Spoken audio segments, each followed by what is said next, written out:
Mike Phillips down here at Autogeek Show Car Garage, and today I'm going to demonstrate 4 different rotary buffers just to give you an idea of what they look like, what they sound like, and some of the features with them. Now, as I do some buffing on this test panel that's completely swirled out, I'm going to go ahead and use the same pad and same backing plate so I keep all the variables the same, so all you're going to see is the differences in the rotary buffers. Now, for this test I'm also going to be using the Pinnacle Advanced Swirl Mover, and again, this is the same chemical with all 4 different buffers. So first thing I'm going to do is I'm going to put a strip of product down here, about the width and the length of a pencil, usually when you're using a full-size pad. Now I've already broken in, this is a hybrid pad, this is an orange cutting hybrid pad. I've already broken it in, I've already attached a flexible 5-inch backing plate. This is the 5/8 arbor, this is the Flex PE14. It has the vibration resistant or vibration reduction handle on it. If you like, you can take the handle off. I have a stick handle on all these. I'm going to go ahead and leave it on just to keep everything the same. The way these attach, you just take and line that up on the threads, spin it till it's tight. If you want, there's a safety lock back here. You can lock this in, kind of snug it up, make sure it's tight.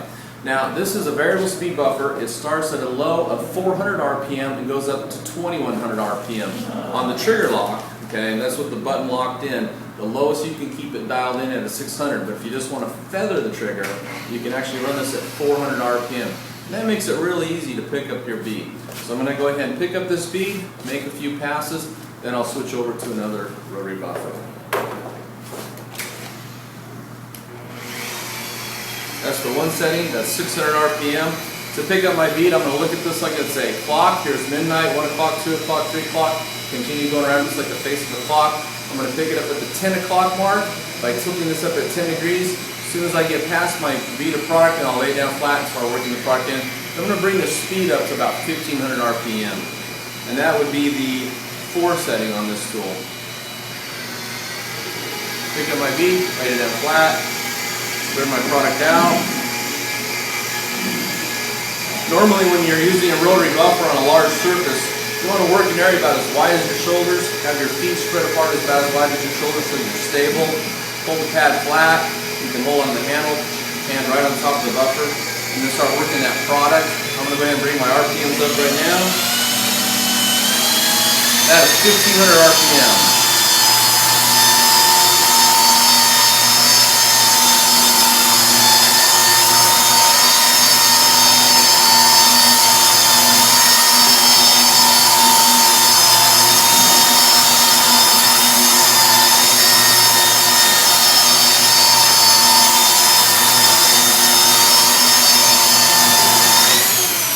Now I'm going to bring my speed down to the 2 setting, that's 900 RPM. The 900 RPM range, this tool is actually really easy to use. I'm going to bump it down to 600. And again, just for polishing work, after you move the swirls, it's very easy to use this rotary buffer. This is called a lightweight compact rotary buffer. Only weighs about 5 pounds.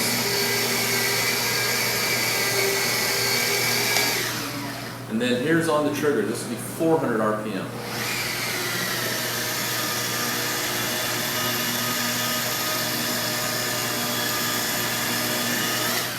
Okay, so that's the PE14.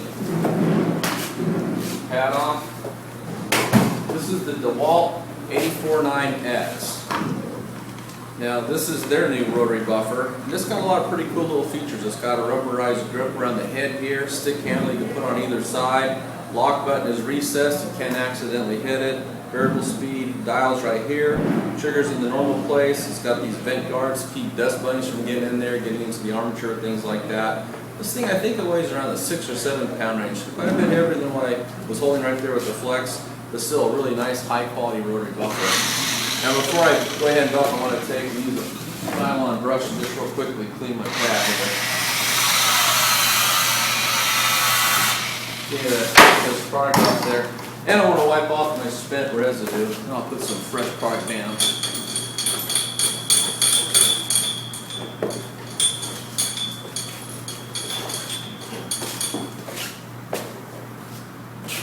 Another bead of product. Bead, strip, whatever you want to call it. Okay, same thing, I'm going to use the 10 at 10 technique. So here's 10 o'clock. That means is I'm going to lay this down flat, and I'm going to tilt it up at 10 degrees, run that bead in at 10 o'clock. As soon as I get past it, lay it down flat, spread my product out, and I'll bump it up to about 1500 RPM. And this on this tool, the RPMs are actually in the dial itself instead of having a number guide, 1, 2, 3, 4, 5, 6, and then the RPM associated with the number. So I'll start out at the 600 RPM. That sounds like this. So it kind of speeds up a little bit and it dials down to the RPM that you selected. Got to pick up my bead, lay it down flat, spread my product out. Now I've got it well spread out. There's 1500 RPM.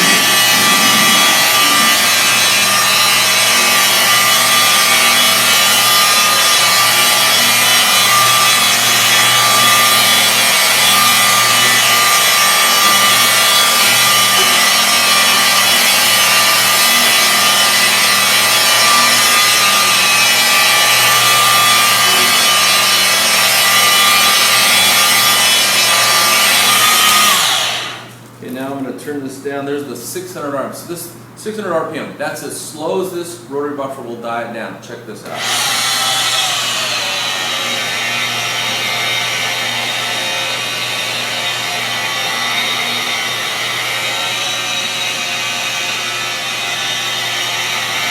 Again, a very easy tool to use, especially when using a foam pad, and a polish, and a flat surface like this.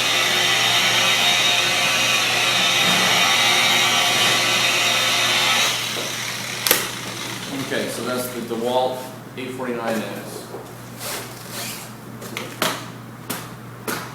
Pad off here.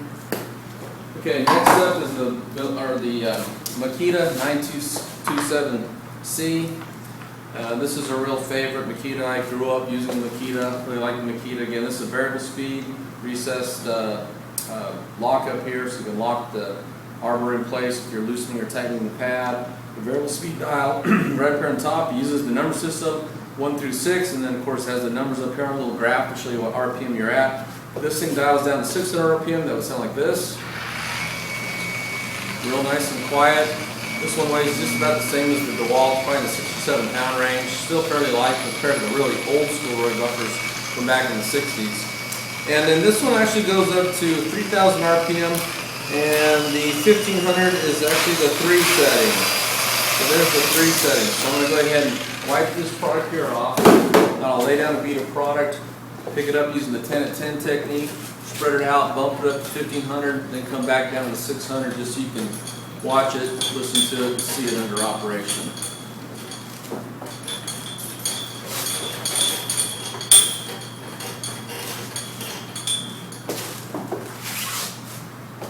Strip of product.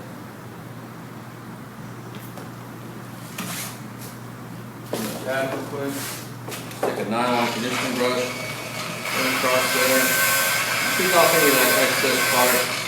Spend product that's built up on the face of the pad, sometimes a little bit of remove pain. Okay, that's locked in place, that's 600 RPM. Just picking up my bead. Lay the pad down flat. Spread it out.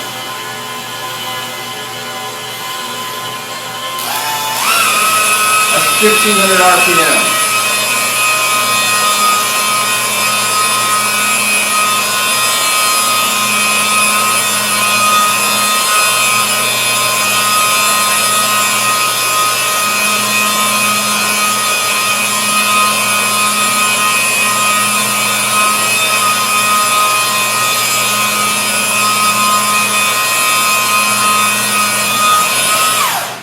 Now I'm going to turn it down to the lowest setting. This is 600 RPM.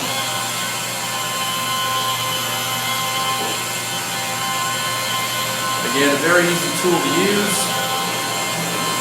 This is a foam pad on a flat surface like this. Basically all I'm doing is just guiding across the paint.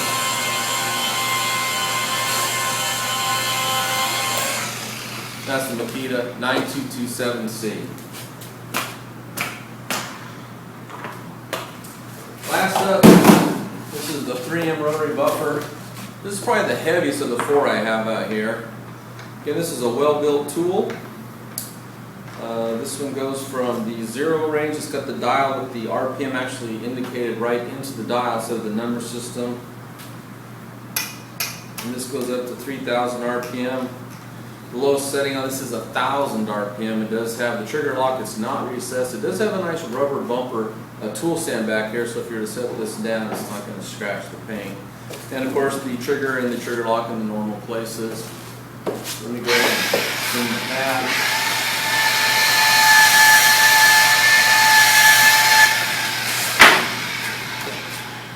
And then wipe off this spent residue real quick.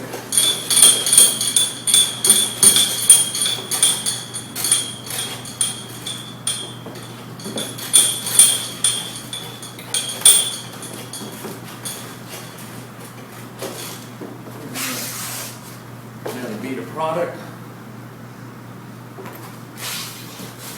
Again, pick this up with the 10 at 10 technique. I'll lock it in at 1,000, bring it up to 1,500, then bring it back down to 1,000 above this panel.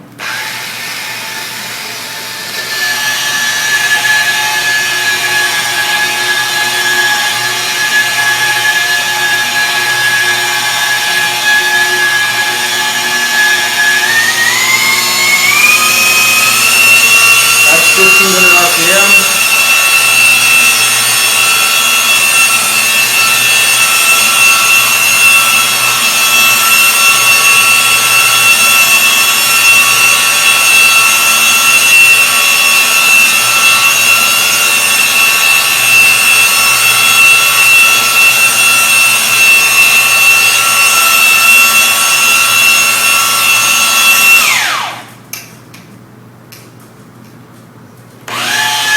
Back down to 1,000.